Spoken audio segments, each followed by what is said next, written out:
She's not what you'd expect. She's tough and feisty, but gentle and tender. She makes millions and gives millions to the poor. She cries, she laughs, she teaches, she comforts. This is the Dani Johnson Show.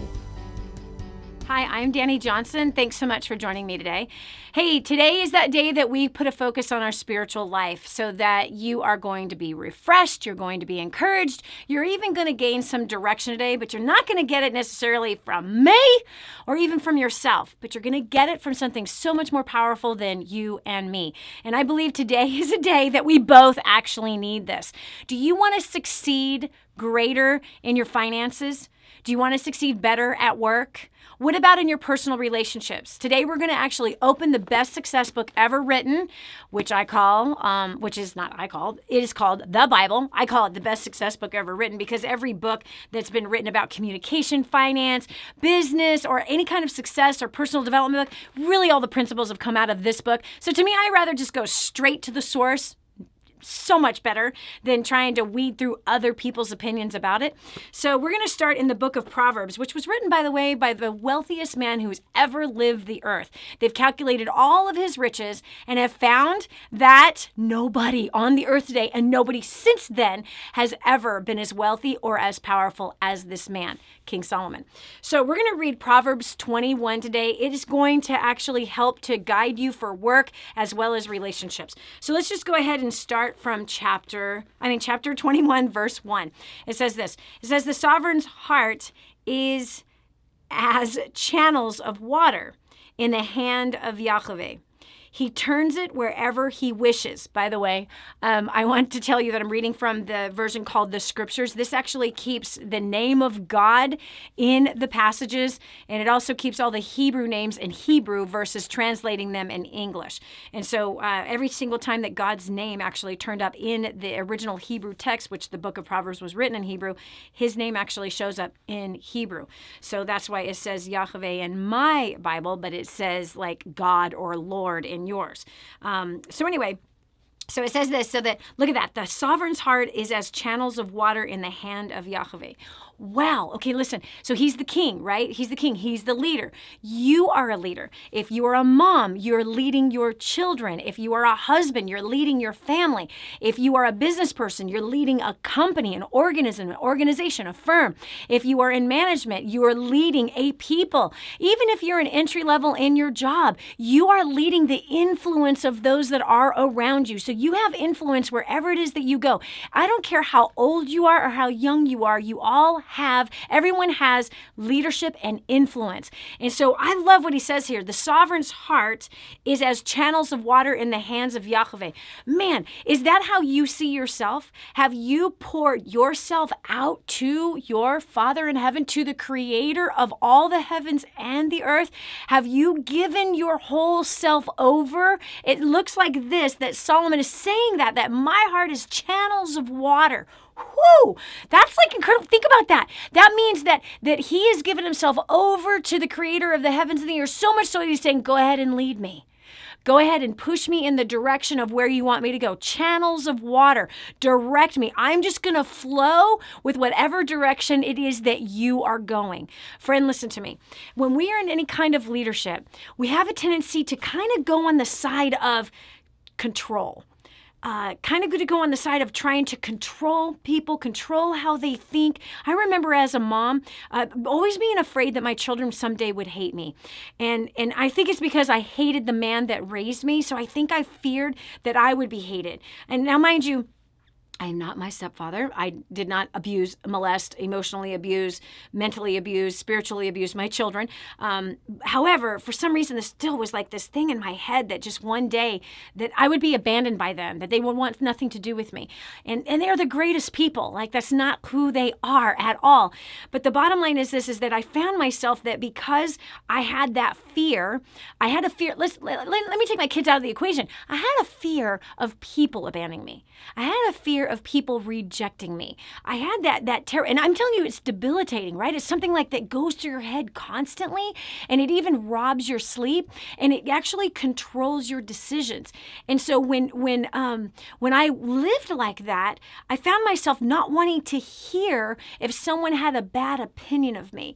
And I wanted to control how people saw me. So I only presented the side of myself that I wanted people to see versus just like letting it all hang out and just, when I make a mistake, just like, man, I messed that up. I keep screwing that up, or being really forthright with what my failures were. And what I found when I started to just be really honest with myself and honest about what my fears were, and I began to confess what my weaknesses were and thank God for the strengths that he had given me, I started to realize that everyone has weaknesses. Everyone has weaknesses. And weaknesses just are. They just are. They're not something to try to hide. They're not something to kind of, put in a corner or pretend like they're not there. They just are. Weaknesses, everyone has them. These are what mine are. And, you have yours. And it's not that it's a bad thing. It's just, this is a weakness, and we all have them. And so what I love about this whole thing about the king, the leader, his heart is like channels of water in Yahweh's hands. This is like a full surrender. It's like a full trust. All of my weaknesses and my strengths, as well as every one of my relationships at work and every one of my relationships at home, that God, I trust you. I trust you with everyone that is around me. I trust you with my finances. Come on, listen to me. I trust you with my health. Are you hearing me? I trust you with my career, my work, my business. I trust you with the people that I'm working with. I trust you with disasters, and I trust you in the time of blessing. Do you know what comes out of that? A full release. It's a letting go of trying to control people's mouths, trying to control people's opinions, trying to control people's motivation, trying to control people's vision. It's a full release of not controlling even the finances, trying to control our president. God, help us. Not trying to control our government. Are you hearing me? That when I love this. I'm telling you, it's the first time I've ever seen this. That the sovereign, the leader's heart is like channels of water in Yahweh's hands. There's something so powerful with living a life of release. There's peace in that release. I want you to think of channels of water. And I want you to look at your heart. Is your heart like a channel of water, or is your heart dammed up? Is your heart a dam that stops the water from flowing? Is your heart a wall, a thick, powerful wall that says, you're not coming in and I ain't going out because you screwed me over? Because you don't think the way I think. Because you don't dress the way I think you should dress. Because you don't talk the way I think you should talk. Because you don't support my idea. Because you don't support or give me recognition as much as I think I need it.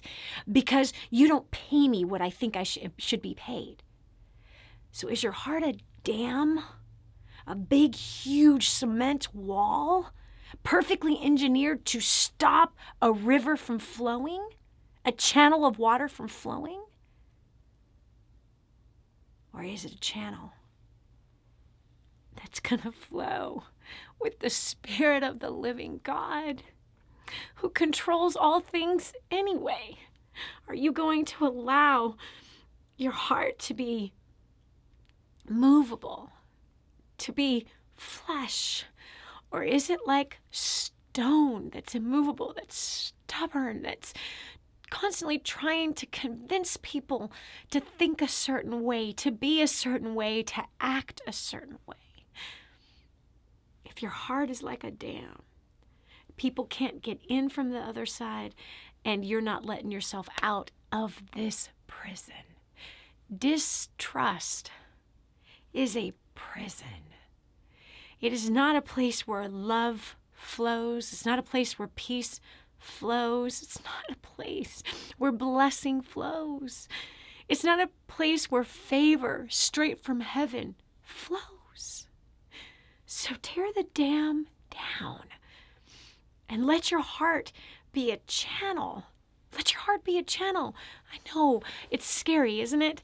I know it's like, no, wait, Dani, if I tear that dam down, if I allow my heart to be a channel in the hand of Yahweh, I'm going to get hurt. I'm going to get hurt again. I'm going to get disappointed. I'm going to get stabbed in the back. I know I'm going to be stolen from again. I know I'm going to be taken advantage of again. I know I'm going to be looked over instead of looked at. I know I'm going to be neglected again. I know that I'm going to regret it, Dani, if I tear the dam down. I just know that it's just too scary, because what if it all goes wrong? And what if I fail again? Yeah, what if I trust him and I fail in my business? What if I choose trust instead of choosing stress? I just know that if I don't control things, then things won't happen. Friend, control is such a facade, if you think about it. Control is such a facade. Really think about it. Can you control your spouse? With all the manipulation that you have available to you and all the manipulation that your parents taught you when you were a little kid, all the manipulation that you've learned from our society, from the shows that we're watching, the music that we're listening to, politics, like that's straight up manipulation. That's like manipulation 101. You want to learn how to manipulate? Watch politics. The news, like all the news, the major news media, it's all straight up public manipulation. So we have been manipulated so much that we use these manipulative tactics that say, well, as long as you do this, then I will do this. And if you go 2 miles, then I'll go 2 miles. But if you don't go 2 miles, I'm not doing anything with you. Okay, listen. And if you don't act right, then I will not love you. But if you treat me right, then I will love you. And treating me right is according to my rules, not according to the Bible. Listen, I know it's scary. Oh gosh, do I know it's scary to trust? Friend, I have been screwed over so many times. I've been lied about so many times. I've been falsely accused so many times. I've been stabbed in the back so many times, and so have you, right? You and I could sit down and we could compare notes, and you and I could sit and we could cry together, and we could get angry together. We could, punch a wall together because of all that is behind us. But if we want to embrace that which is in front of us, that larger territory that's in front of us, friend, if we want to move ahead and experience the fullness of peace, the fulfillment of peace, then we must, I'm going to say it again, we must make the choice right now. Is my heart going to be a dam where I can't get out and no one can get in? Or am I going to be like a channel of water in the hands of Yahweh? You have to come to a place at some point where you make the choice to release and to flow with His Spirit. And or you're going to be like one of those bitter old people that is alone. You'll be like one of those bitter old people that the family does abandon and neglect. You'll be like one of those bitter old people that people just tolerate. And I want to ask yourself right now, are you already that person? Are you already there? And if the answer is yes, then friend, it's time to change. And it's time to change today. And it's time to change now. You are not called to have a heart of stone. You are not called to be the pharaohs of the world. You are not called to be a dictator. You are not called to be bitter and resentful and unforgiving. You are called to a much higher calling than that. And you are called to live as King Solomon says right here, that the heart of the leader is like channels of water in the hands of Yahweh. Just imagine what could happen if you chose to trust. If you chose, I want you to imagine, have you ever been inner tubing on a river? We live in Texas. Yeah, lots of rivers here, and tubing is like a really big thing.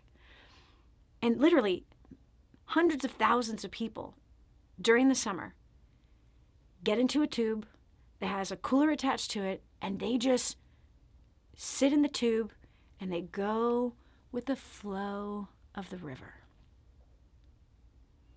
There's something beautiful about that. You will become a safe place for other people.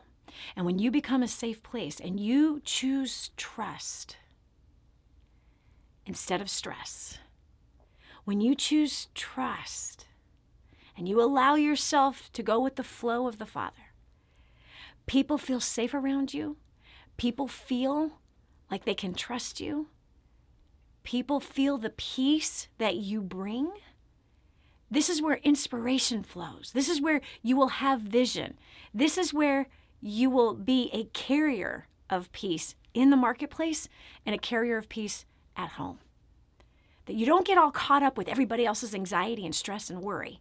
But now you are a source for people to say, wow, they got something and I really want it.